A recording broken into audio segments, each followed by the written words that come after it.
ni nee naa ñoo bokk réew mi ñu ni nee naa nanu yaatal géew bi ñu ni nee naa ñoo bokk réew mi. Malamine Thiam maay président commission des sages bu mouvement Medanit. choix wu Aly Ngouille Ndiaye pour wax ci pour justifier ko dafa nekk rek choix bu loo xam ne nit ki ci boppam la ñu xam fréquenté ko dund ko avant muy nekk sax ci gouvernement bi parce que dafa nekk koo xam ne dañ ko xam aussi bi muy jàng cursus scolaire am universitaire am c'est sans faute bi muy jàng dafa jàng li mu war a jàng fa mu ko war a jànge am diplôme yi mu war a dem diplôme à temps ba mu génnee école polytechnique moo doon major ci promotion boobu donc parcours scolaire am c'est sans faute parcours professionnel am bi mu demee BHS aussi daf gravir na échelon yépp au niveau de la banque am aussi ay relations particulières yoo xam ne daf ko tissé woon ak ñi nekk diaspora bi chaque année dafi daan ñëw créer fi ay circuit yoo xam ne permettre na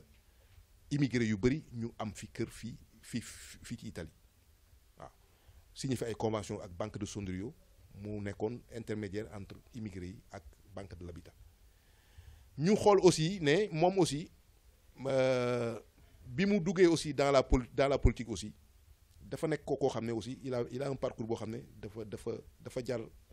dafa doy exemple bu ñuy xool fi mu dëkk ci Jolof du ma wax sax Linguère Jolof yépp li mu fa def bu ko sénégalais bu nekk defoon fa nga dëkk kon tey waxatuñ ko waaw donc somu expérience yooyu yëpp ñu dund ak moom waaw moo tax ñun ñu wóolu ko xam ne bu ñu toppee ci ginnaawam fi mu ñu jëmee foofu intérêt wu Sénégal ak intérêt wu diaspora bi rek moo fa nekk merci.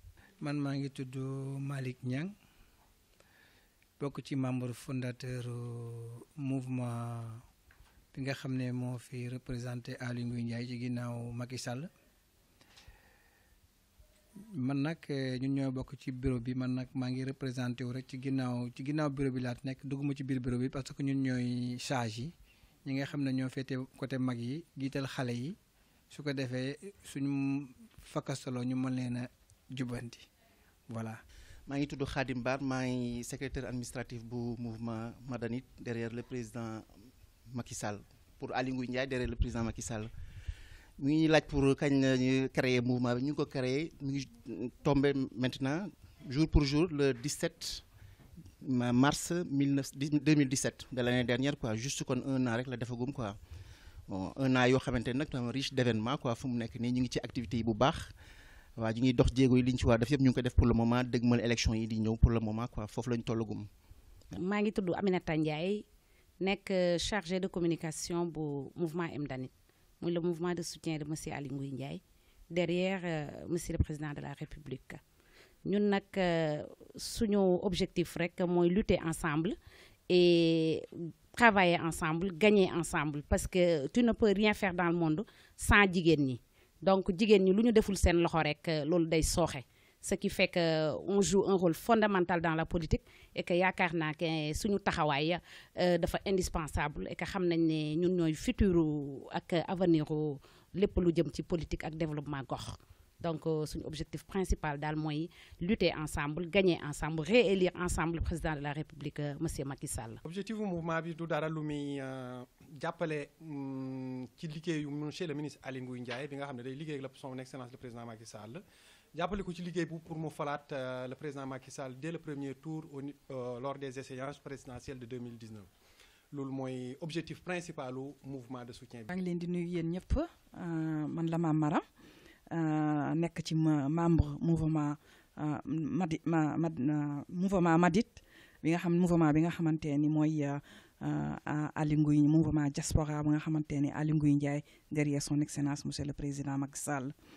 waaw soxna si li nga wax da nga ni ndax mouvement bi ci diaspora bi rek la yam wala ndax Italie rek la yam bu ñu sañoon dinañ ko dépasser mu génn Italie loolu mooy suñu bëgg-bëgg parce que ñun li ñuy yëngatu rek li ko ñëpp wax dañu bëgg a jàppale Aly Ngouille ginnaaw Macky Sall pour defaraat suñu réew defaraat suñu Sénégal pour mu jëm kanam kon nag bu ñu sañoon du yem kese Italie bëgg nañu jéggiwaane dem ci yeneen pays yi nekk Europe loolu daal mooy suñu kii pour le moment ñu ngi Italie comme dañuy soog di jóg 1 an rek la ñu defagum mais suñu xalaat ak suñu xel yépp mooy jëm ca kanam gën a yaatal affaire bi comme président dafa bëgg ñu yaatal te dañoo bëgg jàppale son excellence monsieur le président Macky Sall moo tax il faut que ñu gën ko yaatal loolu mooy suñu bëgg-bëgg loolu mooy suñu xalaat suñu avenir loolu la ñu loo xamante ni bëgg nañ ci dox daal te yàlla mën nañ ci defar sutura.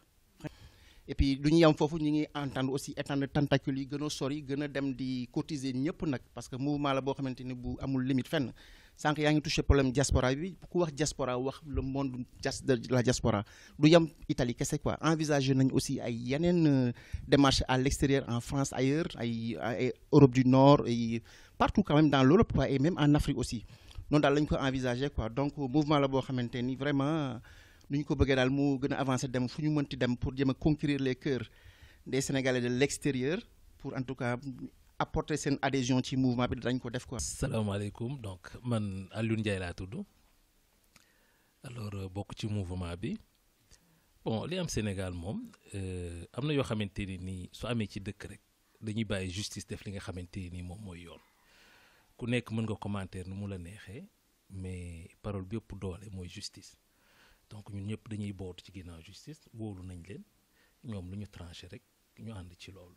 waaw xam nga lépp lu jóg rek nit ñi dañ koy instrumentaliser kooku moom depuis le monde et monde ba léegi noonu la mel su dara daanoo kii danaan toj na kii naan xëy na tojul kii ni lii kii ni lee non mënut a ñàkk mais ce qui est sûr et certain mooy am nañu justice bu mat boo xamante ne nii nañu gérer situation bi ki génn àdduna nag ñoo ngi ñaan yàlla yërëm ko ñoo ngi mastaw ay waajuram di mastaw étudiant yëpp di ñaan yàlla xare ko àjjana yàlla jéego ko ay bàkkaaram deewe na ndaw yàlla na mottalee ndawam àjjana ci barke yonent bu tedd bi ci barke weeru ko ci li ñu nekkoon rek boobu ba léegi ci lañuy ci lancé boobu lañ continuer boobu bi ñu ko commencé ba léegi quand même bon teggiwuñ fa suñ tànk parce que on est en train de cibler les couches sociales yi nga xam ne mooy des gens yi nga xam ne ils ne faisaient pas la politique ou des gens yi nga xam ne ils avaient boudé la politique et resté chez eux. Bon mu nekk une masse très forte dans l'électorat du Sénégal mu nekk couche bu am doole ñun depuis la création de ce mouvement ñooñu lañ ciblé ñooñu la ñuy dem sensibiliser leen pour indi leen ñu bokk ci mouvement bi di le mouvement de Aly Ngouille Ndiaye pour réélire le président Macky Sall liggéey boobu lañ commencé depuis lors jusqu'à présent et demain aussi ci loolu la ñuy continuer incha allah. man la Koumba Sy bokk ci mouvement M-Danit ñun daal dañuy lancer message jigéen ñi pour ñu ñëw adhérer suñu mouvement bi parce que macha allah ñu ngi ko créé depuis 1 an mais mouvement bi dafa nekk en crescendo mi ngi évoluer bu baax a baax donc bëggoon nañ bu baax képp ku mën a adhérer ci mouvement bi rek nga ñëw adhérer ñu jàppale Aly Ngouille Ndiaye pour falaat Macky Sall en 2019. salaamaaleykum man maa ngi tudd Abdou Ngom dëkk fii ab Firon Sola ci fondateur yi membre nag ci laa bokk man vraiment ñi ko jëkkee créé ci laa bokk. di sant ñëpp it di gërëm ñëpp di seen sant yéen di seen ñëw fii vraiment parce que it lu am sens la ci ñun daal parce que it ki ñu war a présenter ñun rus ñu ko présenter fenn quoi ki ñu topp ci gannaawam. wax dëgg yàlla ñun liñ gën a soññ ci mouvement bi ak liñ ci gën a jóg a taxaw yëpp muy Ali ak Macky Sall li nga wax Ali man du ma jolof kajoor laa mais li ma dégg si moom lépp ci jolof ak li ma gis ci moom jolof di sénégalais jaral na ma topp ko même bu ma xamul woon sax ay mbokkam quoi te comme sénégalais wax wolof dañuy weddi gis bokk ci daal moom 90% man li tax ma topp si moom loolu la te it li ñu koy waxee rek sàmmkatu mbott moo xam ba cay soox quoi te it ñun immigré yëpp daanaka yaakaar naa Ali dafay nekk référence ci loolu ci ñun quoi parce que liggéeykat la et puis genre bi muy liggéey ak ni mu kii yëpp ñun immigré loolu mooy sunu kii quoi kon am nañ droit gën ko topp am nañ droit gën ko jàppale daal loolu rek la quoi jërëjëf. asalaamaaleykum wa rahmatullah man maa ngi tudd Amsatou Tandian bokk ci mouvement Madanit li ma ci gën a boole nag mooy Ali damaa gis ci moom qualité yoo xam ne gisuma ko ci politique see sénégalais yu bëri ndax dëggu na am na kàddu te man nit ko am kàddu rek laay wër moo loolu daal moo ma gën a boole ci mouvement bi te defe naa ñu bëri ñu mel ne man bàyyi woon nañ politique mais loolu moo leen indiwaat ci mouvement. ñu ngi leen di nuyu ku ci nekk sa tur ak sa sant di remercier ñi nga xam ne dañoo jógee Bergamo ñëw pour def benn émission ak ñun vraiment ñu ciy kontaan bu baax et puis di ñaanal yàlla rek ngeen delluwaat ci jàmm di ñaanal tamit suñu ministre suñu leader yàlla defal ko tawféex ba lépp li mu bëgg rek li mu mébér rek loolu yàlla sottal ko te yaakaar naa loolu lépp moo ñu fa daje ñun ñëpp nii kon yàlla nañu yàlla may rek li ñu bëgg yëpp mu sottal ko quoi ci kàttanam ñu ngi nuyu ñëpp nag di remercier ñëpp wasalaam.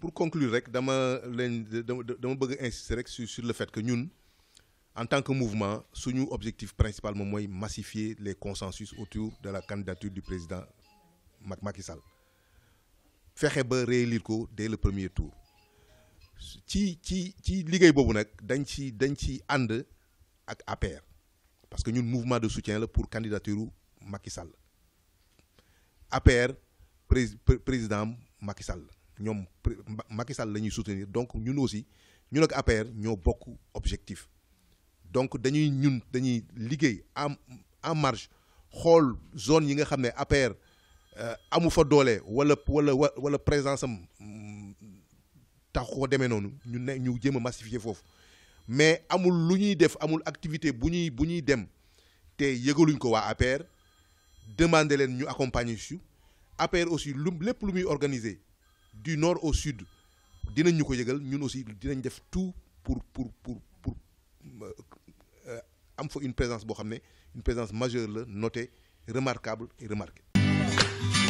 ñu ni nee naa ñoo bokk réew mi.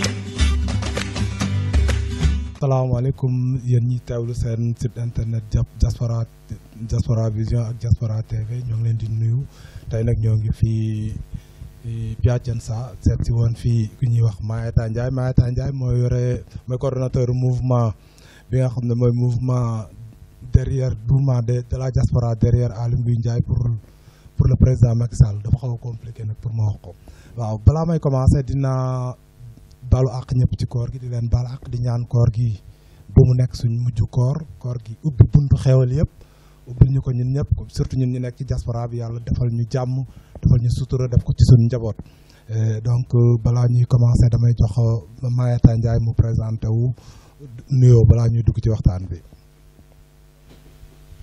bon asalaamaaleykum wa rahmatullah man la Mayeta Ndiaye di coordinateur mouvement M-Danit mouvement de la diaspora pour Aly Ngouille Ndiaye derrière le président Macky Sall di leen jéggalu it ci weeru koor bi di leen baal di leen baalu di ñaan yàlla defal ñu it weeru kooru jàmm di fàttali it ne bu leen fàttee suñu mbokk mi génnoon àdduna fan yi ñu war ko ñaanal yàlla na ko yàlla xare aljanna ci université ba bi indi coow li Sénégal yàlla na ko yàlla yërëm xare ko aljanna ñi ngi jaale it ay mbokkam di leen gën a wax rek ne man maay le coordinateur du mouvement maa ngi tudd Mayeta Ndiaye fii maa ngi dëkk aussi Piacenza di leen nuyu yéen it waa télévision Diaspora Vision di leen dalal it di leen wax seen kër la ak si ngeen fii ci seen kër.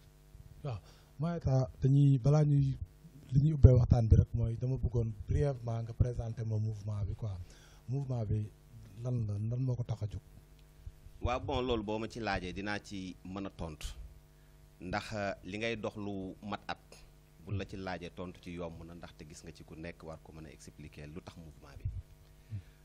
mouvement bi soo ko gisee comme lu turam dippee rek mouvement bi dañ ko créer pour soutenir APR dem ci gox yi nga xam ne nii dañu gis nañ ne faiblesse am na fa tuuti ci ay sondage yoo xam ne am nañ ko. ñu gëstu ko ba am ko ci la ñuy basé wu pour mën a installer ay base ñu dippee ko it ki nga xam ne nii mooy le ministre Aly Ngouille Ndiaye moom pour mu jàppale président Macky Sall mouvement bi nag comme ni nga koy expliqué ñu ngi ko créé le 17 mars 2017 am na cellules yu bëri it aussi yu ñu installé ci ay gox ci membres yi toll nañ ci 430 membres yaatu na nag lool waaye xam naa ne pour ma sori ci damay bàyyi ba question ba accès rek dinañ ma mën la cee tontu dinañ ci ñëw mais grosso modo mouvement bi looloo ko tax a jóg. waaw maa tax yéen pourquoi ngeen romb ñëpp vous avez ciblé la personne de Aly Ngouille Ndiaye pour ne moom ngeen di jàppale lan ngeen gis ci moom loo xam ne lii mën naa wax ne gisu leen ko ci ñeneen ñi ba ngeen tàmm ko ci moom quoi ci groupe bi. waaw premièrement pour ma tontu la ci question boobu xam nga bala ngaa mën a wax ci nit na fekk nga xam ko Aly Ngouille Ndiaye dañ ko xam ci nangoo liggéeyam ci njàmbaaram ci yaram ak bëgg gi mu bëgg président Macky Sall te am xañ na dégg-dégg bu gàtt la li tax ñu choisir turam ci diaspora bi aussi mooy que dox na lu bari ci diaspora bi liggéey na fi lu bari ba relation yu bari am na ci diggante Italie ak Sénégal moo tax ñu dippee turam ba xool ñi nga xam ne nii vraiment gisuñu woon seen bopp ci politique bi wala ñu musul politique it aussi ñu xamul politique sax peut-être loolu Aly Ngouille defoon fii le ministre Aly Ngouille Ndiaye defoon fii moo leen dugal aussi ci mouvement pour ñu jàppale le président Macky Sall. waaw mouvement bi maillage bi nan la demee maanaam nan ngeen ko nan la kiiwee ci nan la tasaaroo ci biir Italie comme je crois après di nga ma expliquer ndax Italie la yam wala nekk na feneen bu dee Italie est-ce que mën nga ma expliquer fan la ci yan gox ak yan gox la nekk ak nan la fa nekkee. waaw mouvement bi mi ngi bëgg a yaatu macha allah parce que boo jàppee ci Emilia Romagna bi fu mu ci nekkul bariwul buñ ci cité sax danañ ci xaw a am nañ bàyyi boo xoolee ñu ngi Piacenza am na Parma Milan Firenzuola Reggio am na yooyu dem nañ ba Forlì aussi installé nañ fa mouvement bi Caserta aussi mouvement bi mi ngi fa Novara mouvement bi mi ngi fa ci yeneen gox yi nga xam ne it ñu ngi ciy jàngaat aussi di xool fan la ci suñuy naataangoo xaw a faible tuuti pour ñu installer fa mouvement pour jàppale même Brescia même Bergamo googu nga xam ne yéen fa ngeen dëkk ñu ngi dox tànk yooyu pour gën leen a soutenir daal dooleel leen fa tuuti.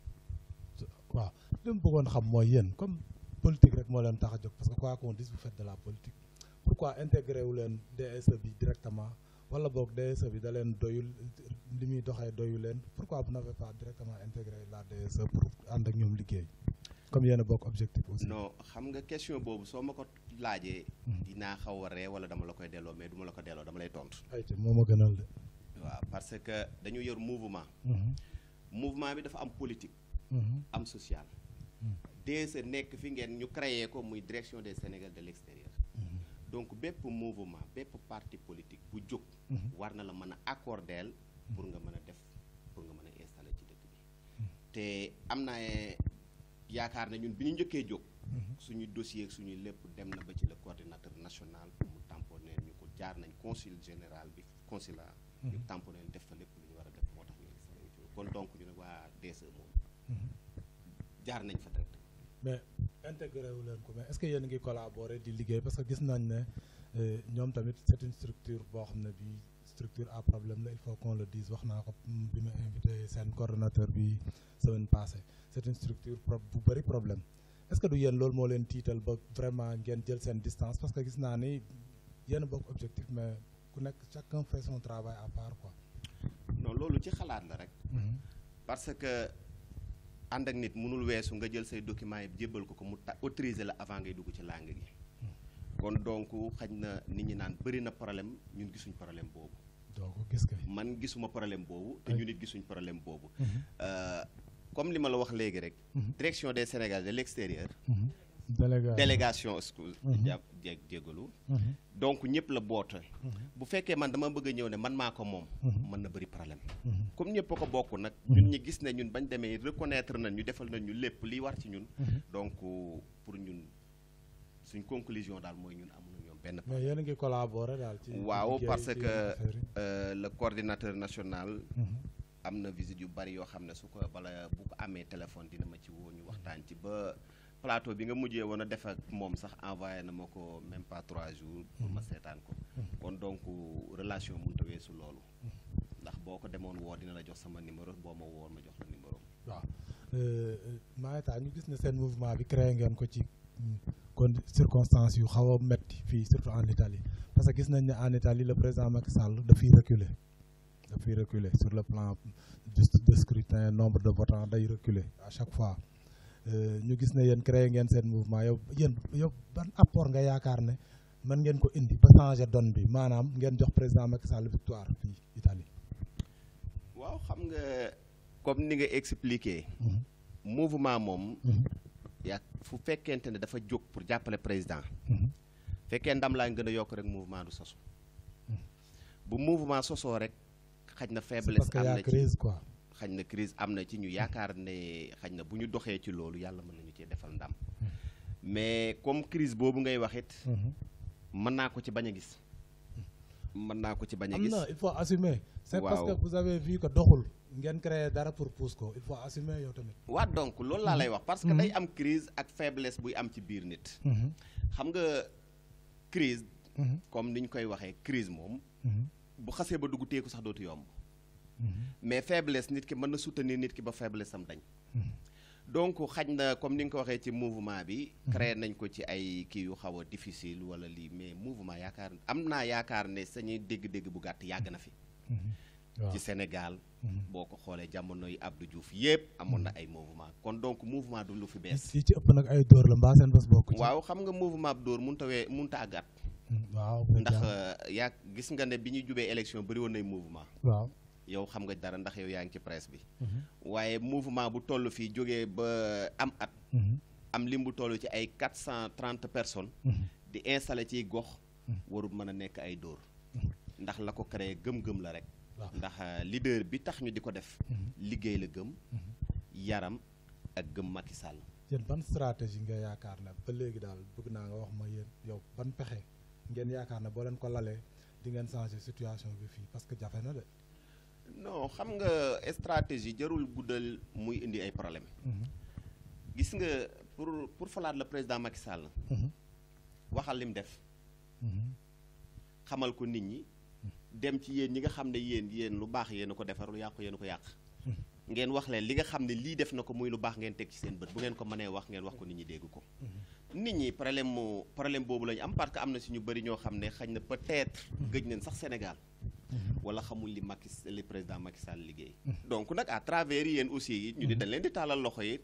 bu ngeen tollatee ci télé yi ñu ngi leen di ñaan ngir yàlla ngeen wax lu baax li Macky Sall def. te bañ ñu opposé toujours mais ñun duñ nekkuñu fi pour waxal Macky Sall lu bon wala lu baax xam nga yéen Maeta muy yéen politiciens yi muy yéen yor mouvement da ngeen ni faussé quelque part ci communication bi da ngeen ni péché comme yow yaa ko wax sànq yaa ni dañuy wax président Macky Sall li muy def mais en général on voit que vous faites le contraire da ngeen di ñëw nekk ci ay débat de personnes ay débat de nit ba nit ñi sax dootuñu am envie déglu leen est-ce que yéen vous avez envie de changer ngeen indi beneen doxalin bu bees maanaam comme ni nga ko waxee ngeen indi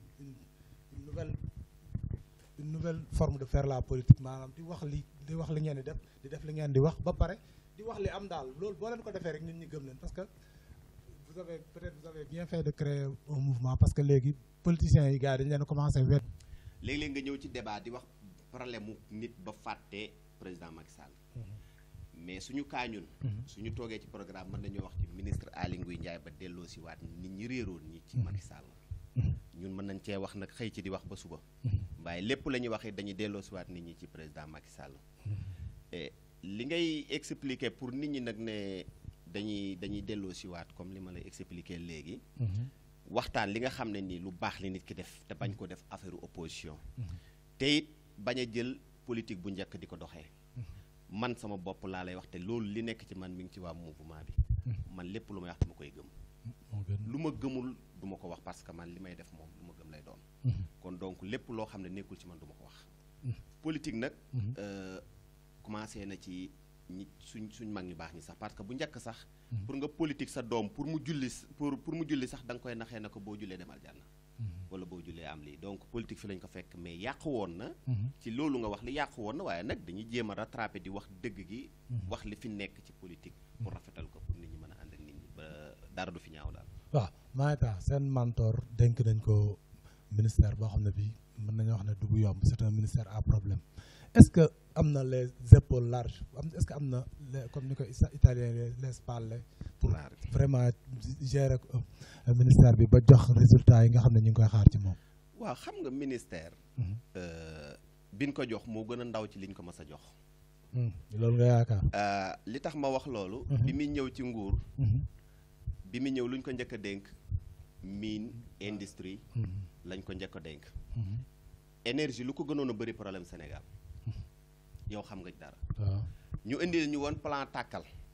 ñuy tàkk ka fay kenn xamul nu mu tuddati mujj gi. lim njëkk a créé. xam ne moom moo fi nekk. agence kii nu mu tuddati ANER. agence nationale des énergies renouvelables. moom la njëkk a créé. boo demee ci gox-goxaan yu bëri Sénégal. courant moom jàppandi na léegi. ah yaa ko wax de. jàppandi na parce que bu njëkk léegi moo yu bëri bu ñu demee Sénégal am problème mais léegi ñu ku ci bëri boo ñëwee wéer ndax problème mu courant. léegi ñu ci bëri mi ngi ci dem ci ñoom. pour delloo la wax na la looloo gën a jafe mine bi ñu ciy dugg it boo xoolee tey amoon nañ problème contrat yu ñu signé woon lépp monsieur le ministre Aly Ngouille Ndiaye traité na ko ba lépp nekk en ordre. li lay wax ne diis na rek bi mu fi jógee ñaata ministre lañ ko séparé. xamal nga ko sa bopp te kenn nite ko yenu woon. ministre de l'intérieur nag comme ni nga ko ci expliqué diis na diisut parce que ñaar rek la. sécurité nationale Sénégal. ak organiser les élections. yaa ngi xeeb mbër de. waaw non day ñaari ponk moo tax ma wax la ko. sécurité Sénégal sécurité ba fa nekk léegi yaa amu fa woon ndax xam nga fa gëjoo Sénégal xam nga li fa xew. bu njëkk ñemee woo dox ba 9h léegi yaa ngi dox ba minuit. ba léegi yaa ngi agressé. xam nga moom ba léegi la gën a yokk sax. xam nga loolu moom. nit ñi dañ koy waxee ci imagination rek. xam nga imaginer benn affaire man bokk man damay jël exemple ci man. bu njëkk bu 8h jotee boo ma seetsee ci buntu kër gi laa yem. waaye léegi dama lay gunge. su may ñibbis dama lay gunge. wóorul de dox ñibbis day lem ci buntu kër donc sécurité boobu am na. affaire élection li ñu koy dénk it. yoon wi mu jël. nday ji seex la ko tëddee def ko ci ñëpp. carte d'identité defar lépp déposé leen def leen di ainsi de suite pour daay dem ci kii bi. donc kon voie bu normal la wut. kon yaakaar naa ne moo gën a oyof lañ ko. sécurité bi comme ni nga ko waxee nee nga je te le concède nee nga léegi Sénégal am na sécurité je te le concède mais ci élection yi coow li bëreegum na te demaguñu fenn waaw est-ce que yoon bi mu jaar foofu du yoon boo xam ne bi day indi coow. waaw xam nga coow lu bari moom ci média la yem rek. xam nga toog sa digg saal jël sa téléphone enregistré sa bopp wax lu la neex sànni ko wala nga kii. bon loolu ci télé la yem. mais ku nekk xam na ne. sécurité am na Sénégal. ku nekk xam na ko buñ bañee waxee rek ci kaw opposition sécurité am na Sénégal.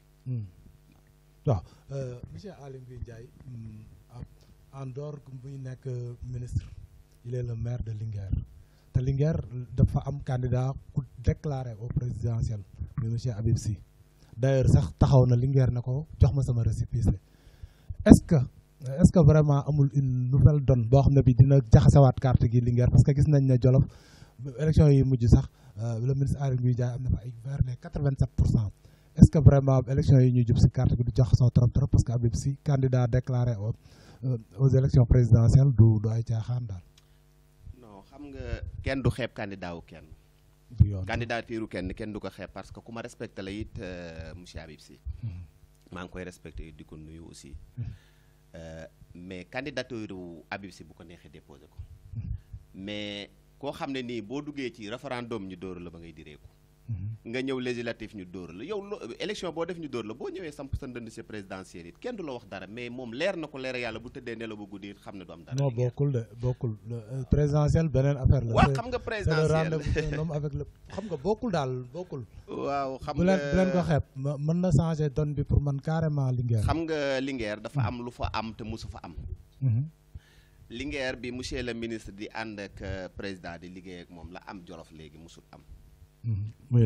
man rek sama jëmmi bopp ba ma juddoogutoon ba léegi Jolof mi ngi soog am rond-point yi ñuy tourné nii non maa tax loolu moom bëgg a wax Dakar sax am na ko ñoo xam ne mi ngi doog am rond-point dama la bëgg a wax li tax ma ne la am na ci yoo xam ne jarul sonal sa bopp boo ne la woon ba digg guddi nga dem yee benn xale ne ko Habib Sy ak monsieur le ministre dañuy xëccoo dañ naan la kan mooy Habib Sy non def na fa 12 ans xam nga Linguère xam naa Linguère dox nañ fa def nañ fa lu bari bon monsieur le ministre li mu jëriñ Jolof avant politique ku ragalul yàlla war ngaa xam ne kii nit kuy liggéey la Jolof tolloon na foo xam ne ci tur kenn xamul nu mel waaye jamono ji toll na ci foo xam ne nii ci jëf kenn xamul nu mel macha allah grâce à monsieur le ministre Aly Ngouille Ndiaye yàlla na ko yàlla jàppale rek. yow lan nga yaakaar ne moom la war a ban arme la war a brandir ba contrecarrer Habib Sy bi nga xam ne mi ngi ñëw te doole lay indi. non xam nga problème bi mooy booy contrecarrer da ngay contrecarrer sa morom quoi. parce que munoo ne Habib Sy yow leer na la ne. langue politique gu Jolof xaj na feneen de. mais Jolof moom. man bu ma demee sax contrecarrer Habib Sy wax ma laa ministre Aly Ngouille Ndiaye. kon donc le ministre moom xaj na leneen la moo nekk ci bopp bi mais du Habib Sy. bu leen ko conseillé loolu de nee ko ba mu xeeb adversaire de. waaw xam nga moom mooy njëlbeen gi wax ji. dama la adversaire kenn du ko xeeb. kenn du xeeb nit it. waaye ci domaine politique. palmarès yi ñu def. Habib Sy xañ na devoiram la def. Habib Sy ba muy politique Aly ngi jàng de. moo tax mu dellu ginnaaw. non. kon moo tax mu dellu ginnaaw parce que bu fekkee bi may politique yaa ngi jàng école.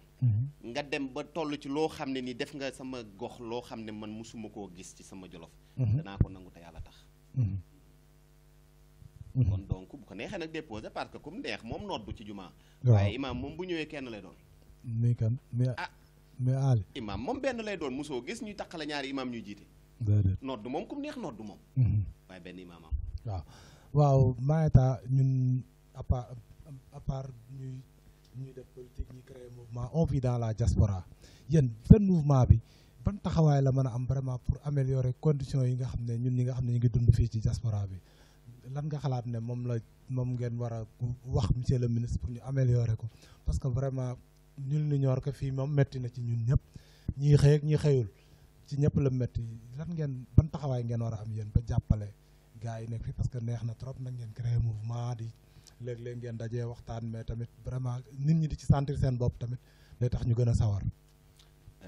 xam nga ci njëlbeen dama ne la mouvement politique la. mais dafa am social. ayca dugal ma ci social. social bi fi monsieur le ministre di dox avant muy dugg ci langue politique. non boobu da doon préparer rek. boobu da doon préparer terrain bi ñun xam nañ lépp. waaw peut-être mën nañ ko tuddee noonu. waaye social mënut a weesu. Malick ma di la nga nekk ci diaspora bi. da doon këppatal waa Jolof nga da doon këppatal rek. waaw xam nga comme da doon këppatal it. xëy na këpp na. waaw parce que man bu fekkente ne. damaa bëgg a dugg ci kër. nga fexe ba wan ma buntu ubbil ma buntu bi ne ma kër gaa ngi nii ma dugg. kon donc damay gëm ne lii nga may wax dëgg la ci yow. parce que Italie métti woon na jafe woon na loolu. xañ na Italie léegi la ko ay nguur di lijjanti. ba mu fii ñëw du woon dara di toppatoo nit ñi di leen wutal ay compte di leen wutal ay kër di leen defal lépp kër da nga koy fay mais c'est social. problème bi ñun ñëpp xam nañ ko ci problème mu social la bokk. donc social boobu monsieur le ministre mi ngi ciy dox. ci lenn li nga xam ne nag monsieur le ministre da ko war a defal Italie. loolu président lañ ko war a àggee. ndax bu ñu fàtte ne ministre la mais am na président de la république. ministre la mais yéen tamit en tant que mouvement war ngeen am benn genre mémorandum boo xam ne bii war ngeen ko bind wala ngeen dëkkal ko ci noppam xamal ko ne ko fii kat vraiment bëgg nañ leen jàppale surtout yow mais jafe-jafe yi lii ak lii ak lii ak lii la est-ce que liggéey boobu yéen a ngi ciy taxaw pour wan ne ennemi parce que doon na ñu nekk fii rek déjà balaa ñuy sori rek ci ndaje mi rek mën nañ fe xaw ma nu ndaje mi demee mais mën nañ fee génne ñoo xam ne ñu ngi ci ay jafe-jafe. est-ce que élencaré ngeen est-ce que énoncé vraiment des divers problèmes yi nga xam ne waa diaspora bi ñu ngi koy jànkoonteeg pour ngeen jébbal ko moom tamit comme président da koy déglu te am vraiment politique balance la te moom il pèse lourd sur la balance war na mën a taxaw ak président ne ko kat diaspora bi kat am na ñoo fa teg naam ko parce que def nga consul def nga ministre des Sénégalais de l'extérieur def nga direction des Sénégalais de l'extérieur mais comme mouvement yéen a gën a jege askan bi parce que yéen ay xëy dem toog ak ñoom di lekk yéen ay def nii yéen ay def laa yéen seen ba pare seen mën na am sax seen mémorandum bi ngeen di def mooy gën a objectif est-ce que yéen a ngi liggéey ci loolu. non loolu xalaat la rek. loolu xalaat la rek. parce que pour ñu def benn compte rendu boo xam ne dañ naan monsieur le ministre defaral lii waa diaspora. xalaat boo xam ne it. non mën ngeen ko bañ a wax sax mu defar. mais problème yi lii la. waaw foofu laa lay waxee. xam nga am na ñoo xam ne ni président ni mu ko nommé. la leen nominé fii.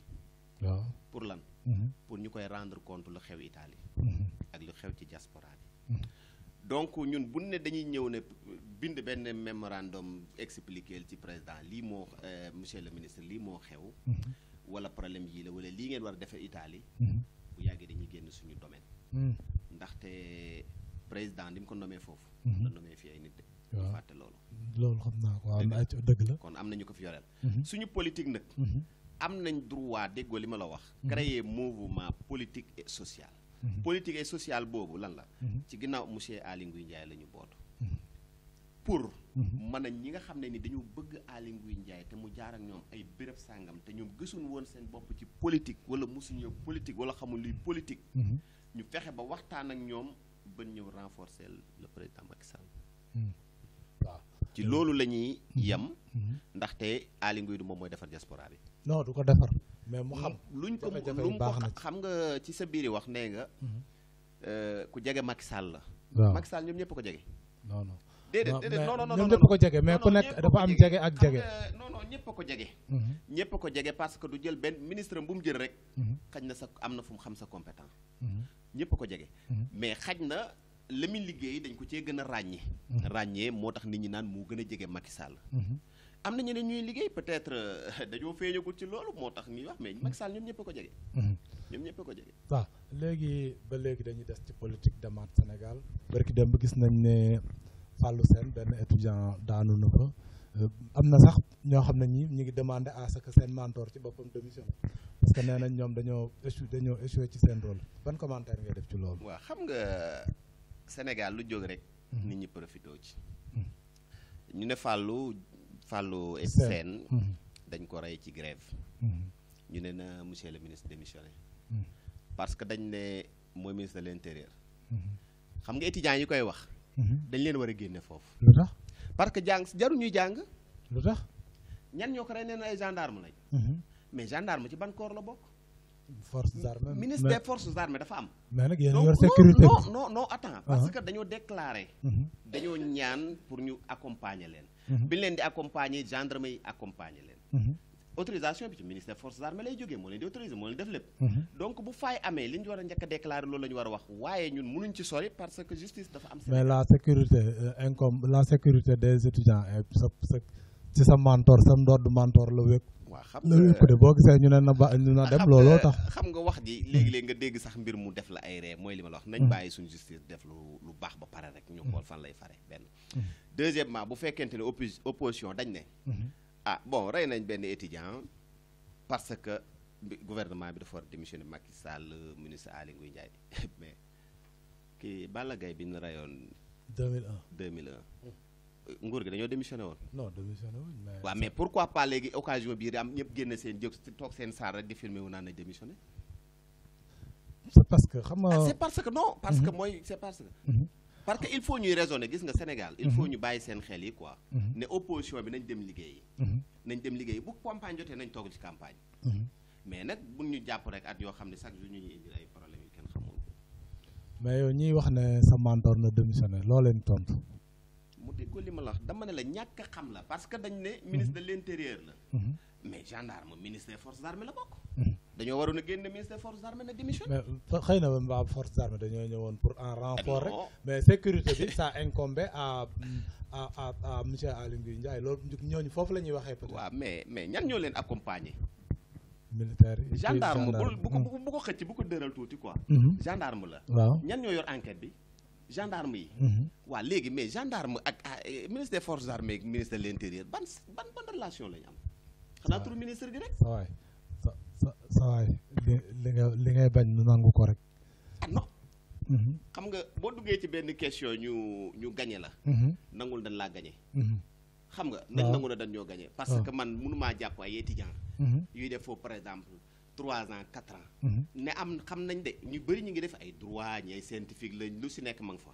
ay ponkal lañu daan yóbbu ndara du ay samba boy ñun ñëpp xam nañu. dëgg la waaw mais su fekkente ne ab gendarme dafa rey nit. ñu ne ministre de l'intérieur a démissionné parce que moo yor sécurité. mais ñooñu dañ leen dégager foofu ñoom ñëpp. parce que xamuñ dara yow mii sa bopp analyse bi ngay def moo yomb parce que ñoom bu ñuy wax waxuñu ne le gendarme dépendre ci ministère de l'intérieur la dépendre mais ñoom dañuy wax ne peut-être le ministre de l'intérieur joué le rôle qu'il aurait dû jouer ba affaire bi am ñoom foofu la ñuy waxee. yow tamit affaire waxu politicien nga fi wax. non xam nga ñàkk information moo waral loolu. parce que grève bi. li ko waral ay bourse la. waaw ministre de l'intérieur yoonam nekku ciy bourse. waaw mais bu coow mënu cee defa def ban fay leen. mais bu pënd bi wuuree tey moom la ñuy wax ne ko jógal gaa ngi xeex mais dama pënd bi avant muy wuri Mhm. dañoo ñaan autorisation pour def seen marche Mhm.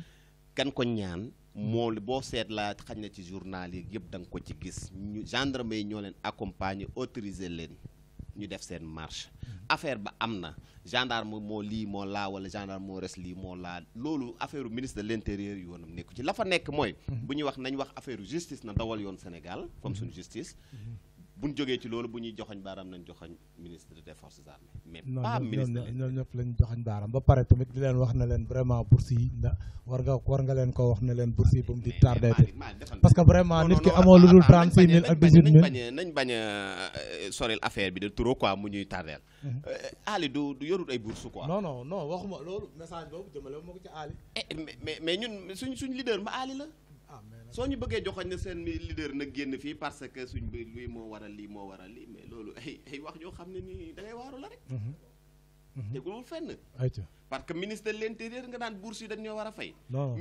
ministre des forces armées nga ne ministre de l'intérieur na démissionné mais affaire yoo xam ne kenn xamul nu mu demee mais kon donc loolu lan lay nuru quoi waaw je te le concède Maïta après yéen seen mouvement bi ban avenir la am après présidentielle yéen da ngeen ni gunge Macky Sall ba mu falu 2019 rek ngeen kii wala loo leen def quel est l'avenir du mouvement après. waaw xam nga mouvement soo bindee tur wi.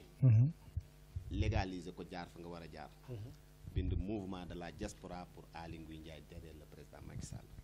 loolu rek dafa doy tënk lépp. waaw moo tax ma laaj dafa doy tënk lépp ndax li tax.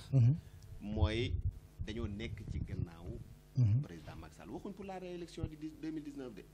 derrière le président Macky Sall il faut gars yi comprendre tur woowu aussi français lañ bind de binduñ ay italien. waaw français ngeen bind moo tax man tamit j'ai lu entre les lignes. parce que bu ma si je comprends bien. président Macky Sall après 2019 bu defee mandat bi bu jalgati waatul day ciy pare léegi bu paree nu ngeen di def man loolu laa bëgg a xam. quelles que soient les situations bu gagné day gouverner. waaw bu gouverner ba pare yéen mouvement bi day tas wala nu kes. ñun toujours ñu ngi ci ginnaaw Macky Sall. waaw mais toujours ñu ngi ci ginnaaw président Macky Sall. Macky Sall bu retraité nu ngeen def. waaw non xam nga mooy li may wax toujours bu jot rek. nit mënut a nettali géntal moroomam.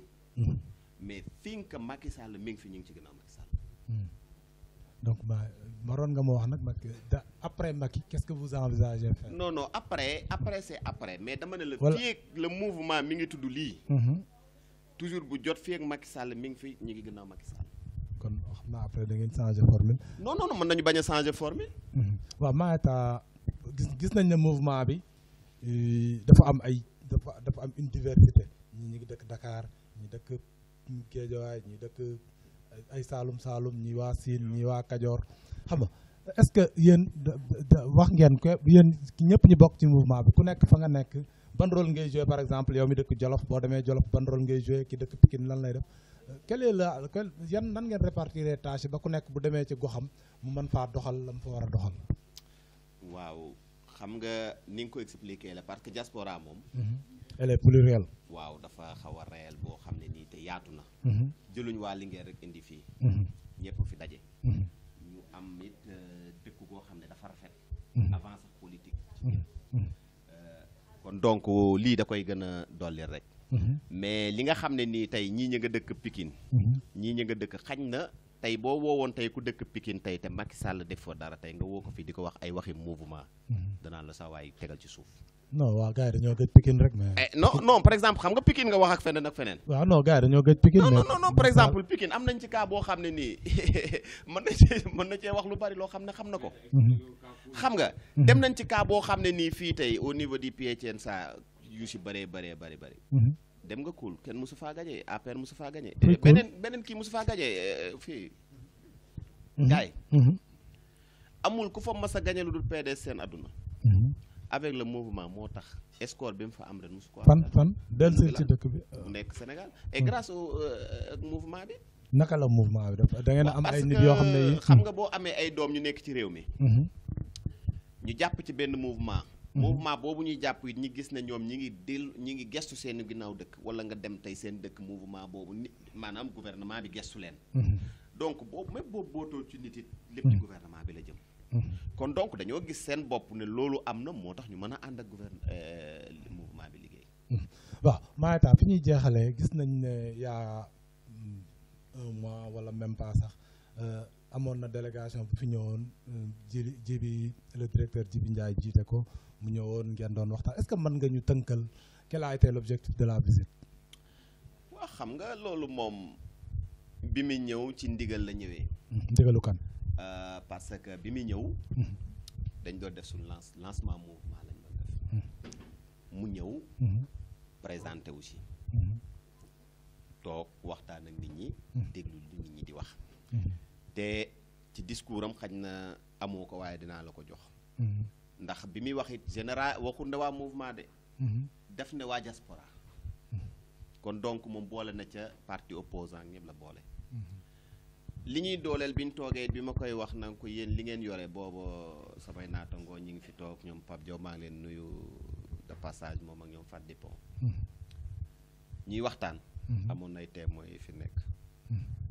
ba ma naan ko yéen mën ngeen a dimbale ñi fi nekk ñi ci jàppale leen ca la nekk ci seen réew yi. xañ na ñoom ñëpp mën nga leen ko wax waaye vraiment li taxoon mu ñëw it aussi gëstu. ñi fi nekk ci yan problème la ñuy dox ak lañ bëgg ak affaire yooyu. te wax na ko ci discours am yëpp. waaw maa taa def naa fii la ñuy jeexale mais ba du ma jeexal nag te waxuma te vraiment waxuma est-ce que am ngeen espoir vraiment nga waxaat ko ci kanamu caméra bi est-ce que am ngeen espoir ne da ngeen soppi carte gi ci 2019 bi. waaw soppi carte ci 2019 ci diaspora wala ci. ci diaspora Italie yéen seen rôle fii Italie. waaw non xam nga soppi carte moom ci Macky Sall la rek. non parce que xam nga la moo tax ma wax ko Maeta. parce que président Macky Sall bu gañee fépp bu gañee Sénégal gi yëpp. am 99% bu gañee Italie pour man yéen victoire bi c'est une victoire au goût amer. donc yéen victoire bi sax waru leen a tëb di dal parce que defu leen dara. mais yow leen di xaar au tournant au soir du 19. au soir du 19 ci élection yi bu pare. maa ngi lay déglu yow ba xam lan ngeen fi indi. waaw mais le 24 incha allah mais yow Italie. la bay opposition bu war a mën a gagné APR. taxawagut. ah tam dóor ko fi dóor yu métti. waaw xam nga. big rek honorable député Mame Diarra Fam mi ngi woon ci benn télé. waaw. loolu du ma ci sori parce que dama koy respecté. non dafa liggéey ba. waaw xam nga d'accord naa damay respecté. accepter victoire am. ndax nit kenn du takkal suuf victoire am. nu ko mënta amee quelles que soient les situations. ni mu ko amee kay yéen. nu mu ko mënta amee rek victoire la. ñu ngi koy félicité it di ko ñaanal yàlla it yàlla na ko yàlla taxaw. mais gis naa ne présidentielle. am nañ ne dinañ ci am yaakaar bu baax a baax ne dinañ gañe gars yi dinañ leen dóor ba ñu bëgg a dee.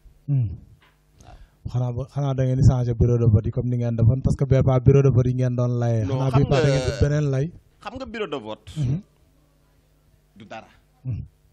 nit bu neexee sax dugg ci waañam voté bu ñu defoon bureau de vote waañ nit sax mën na ci ñëw voté. li ma la mën a xamal daal li gudd li gàtt. mooy ñun daal installé nañ loo xam ne nii leer na ma leer ak yàlla ne ñun ñeme nañoo dem ci làmbu ji. avec le mouvement. pour gagner les élections. waaw ndax gis naa ne fépp fi nga xam ne nii amoon nañ gisoon nañ waxuma nag ne dëgg la wala am na waaye gis nañ ne faiblesse fi par rapport les résultats. installé nañ fa mouvement bi. te ñooñu ñu fa installé buñ ci doolee coole dafa doolee ko woon rek victoire am.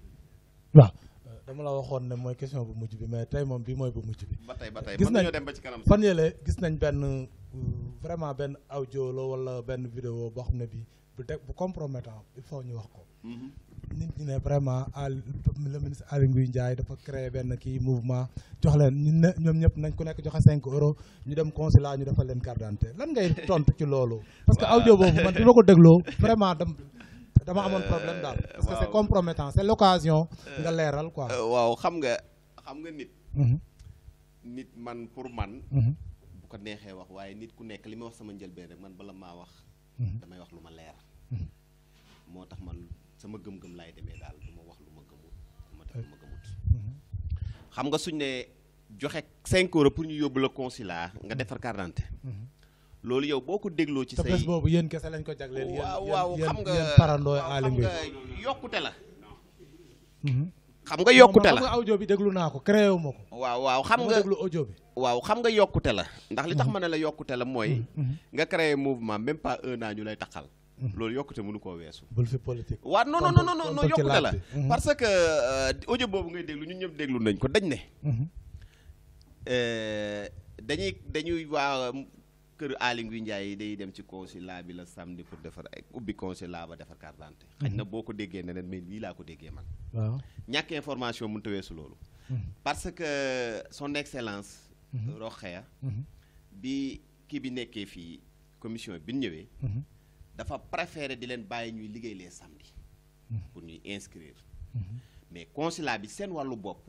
lundi ba vendredi la ñuy liggéey. waaw xañ nañ ñoom seen information moom moo des moo tax ñu dégg ne ñun dañuy dem samedi pour déposer rek. ñu ne dañuy dem ubbi consulat bi donc mooy li ma la wax ne nit ki balaa wax surtout si ay presse. dafa war a wax lu ko leer ba gëstu ba am ci lu ko leer. mais jox ma 5 euros ma yóbbu la consulat ba nga déposer carte d'identité mais ban njëriñ la ma amal. waaw xam nga ñun dañuy lii rek mooy suñu rôle dégg dara parce que man bi ma ko déggee j'avais tiqué il fallait ma laaj la ko nga leeral te sax leeragul. leeralagoo de continuer parce que comprendre ma ba léegi nan la demee waxal gars yi dégg. waaw déggoo dama ne la. man am naa droit dem consulat ba déposer sama carte d'identité. bu baax. bu baax. keneen ak keneen ni ko mais association amuñu droit ne kenn du déposer tey ay nitu Aly Ngouille Ndiaye kese ñoo déposer bu dee noonu la demee kenn amu ci droit. loolu xam nga information loolu nag laa bëgg nga wax ma nan la demee parce que c'est l'occasion. waaw xam nga loolu. buñ ko xaw a yokk muy gudd. parce que audio boobu. gàttul de. benn la. ni nga ko déggee laa ko déggee. ni mu amee it noonu nga ko déggee. parce que dañ ne. waa mouvement Aly Ngouille Ndiaye nee na dañuy dem ubbi consulat bi samedi pour déposer carte d'identité. waaw loolu lañ wax. waaw mais samedi consulat bi da daan ubbi day ubbi ci biir. waaw def ngeen ko wala xam nga Mayeta. waaw xam nga man lu ma bëgg. ndax def nañ loolu. waaw kay dama bëgg nga ne ma def nañ ko wala defuñu ko mais wër bi ngay bàyyi parce que loolu defuñ ko parce que suñ ko defoon coow dina ëpp fii. waaw suñ demoon ubbi consulat bi pour déposer. parce que yaa ko wax de. ministre de l'intérieur. son excellence di ko respecté di ko nuyu aussi de passage muy Rokhaya. moom it président da ko nommé mais njaaxaanaay lay tëddee de. ça n'engage que toi. li nga non njaaxaanaay bi li tax mu tëddee njaaxaay bi non li tax ma wax la loolu. parce que carte d'identité moom la war a tëddee mais est-ce que moom la tëddee non moom la tëddee parce que carte d'identité yi ñëpp a ci bokk yem. ñëpp a déposé. ñëpp ay jot seen i carte d'identité ku demul nag ba la 21 lañ joxe délai ku ñëwul ba la 21 tëdd sa kër di nelaw ba la 22 boo demul yaa inscrit wul. yéen est-ce que seen mouvement bi ñëpp jot nañ. waaw xam nga inscrit 400 personnes kay bu ngeen ko doolee ci kii bi dina tane de. xam nga jot ak déposé ak dem inscrit bokkut. waaw déposé inscrit nañ. parce que nit ñi dañoo dem def seen i propre moyen déposé yi. waaw kon xëy na ngeen wàññi kii. waaw non xam nga dama laa wax ne la moo tax ma ne la man su ma ne la. dañoo jël suñu mbër préparé ko ci lépp pour war a dem ci làmb ji. parce que fu leer lañ ko teg. fi ñu ko teg nag mooy ay carte lañ yor pour voter. carte yooyu xaj na dañ ko def suñuy poste fas yéene koo jàppale Macky Sall à travers le ministre Aly Ngouille Ndiaye. looloo tax ma ne la ñun dañoo ngemb dañoo defar suñu mbër ba mu baax war ko yóbbu ci làmb ji. waaw Mayeta convaincre ma mais je te le concède encore une fois convaincre ma ci affaire consulat bi mais je te le concède encore une fois xanaa dama lay bàyyi rek nga wax lu ñuy tàggoo. waaw di leen gërëm. di leen ñaanal yàlla it yal na leen yàlla defal jàmm. di sant waa mouvement bi it aussi. ndaxte dañuy nit ñoo xam ne nii vraiment. ñu am Pastef lañ. di nit ñoo xam ne it vraiment dañoo am solo bëgg li ñuy def. bëgg la ministre Aly Ngouille Ndiaye. di ci dem ak xol it nag. di ci dem ak xol. dem ci ba mu jeex. di leen sant di leen gërëm. te ñaan yàlla it yàlla gën ñoo taxawu. gën ñoo jàppale. ba lii nga xam ne moom la ñu sumb yàlla defal ñu ci ndam. ba bu ñu génnee comme ni nga ko waxee ci le 24 février ci guddi yaa ngi may déglu. yàlla defal ñu ci ndam loo xam ne bala maa woo ma woo la. moo gën de foofu lañ leen di xaar de fi mu nekk nii coow yëpp mooy ngeen changer la donne parce que da ngeen fi fekk benn situation bu xaw a carabine ngeen ñëw ne da ngeen koy soppi ñu ngi leen di xaar nag ñoo ngi leen di déglu. waa yàlla nañu ko yàlla defal. ndax moom mooy suñu mébét. te am nañu yaakaar comme li ma la wax mébét gi mooy que ñi ngi dox ci terrain bi di wax li ñu war a wax. ndax li ñu war a wax mooy li nga xam ne nii. président Macky Sall def na ko Sénégal te ñu bëri xañ na comme li ma la wax ci njëlbeen gi. information yi xaw na des ñu àggee leen ko. ba ku ci gisutoon sa bopp xaw cee gis sa bopp ñi nga xam ne it aussi dañoo bëgg monsieur le ministre te yàlla taxit ndax lam def seen dëkk ya seen gox ya jaral na leen jàppale ko mu jàppale Macky Sall waaw kon donc victoire moom incha allah bu ko yàlla dogalee gis naa ne dinañ ko am waaw maa ngi lay sant Mayeta di la gërëm donc ñoo ngi doon recevoir tey Mayeta Ndiaye muy coordonnateur du mouvement de la diaspora avec Aly Ngouille Ndiaye derrière Macky Sall je crois que li ma ko waxee noonu derrière le président Macky Sall waaw ñu ko doon mu dalaloon ñu tey këram vraiment ñuy gërëm tamit public bi nga xam ne ñoom ñëpp ñëwoon nañ teew vraiment malgré koor gi li muy tàng yëpp tey sax tane na mais ñoom ñëpp ñu ñëw daal teew vraiment jëmmal bés bi ñoo ngi leen sant di leen gërëm ñoom tam ci seen contribution di wax rek ne vraiment kontaan nañ def na woon nañ ceddo yi bu ñu wooree duñu am inspiration mais ndek na dañuy gën a am xam nga inspiration aussi di ci yokk it yéen di leen gërëm di leen sant vraiment di leen ñaanal yal na yàlla yokku leen amiin yóbbu leen sa ko di gërëm soxna si moom xam naa koor gee ko jàpp ba mu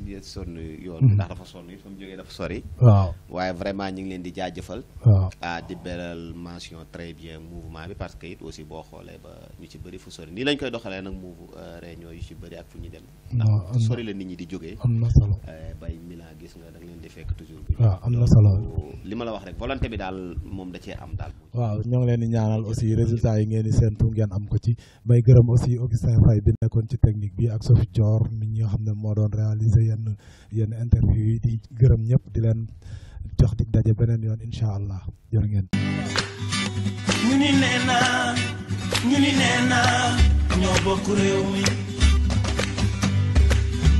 ñu ni nee naa nanu yaatal géew bi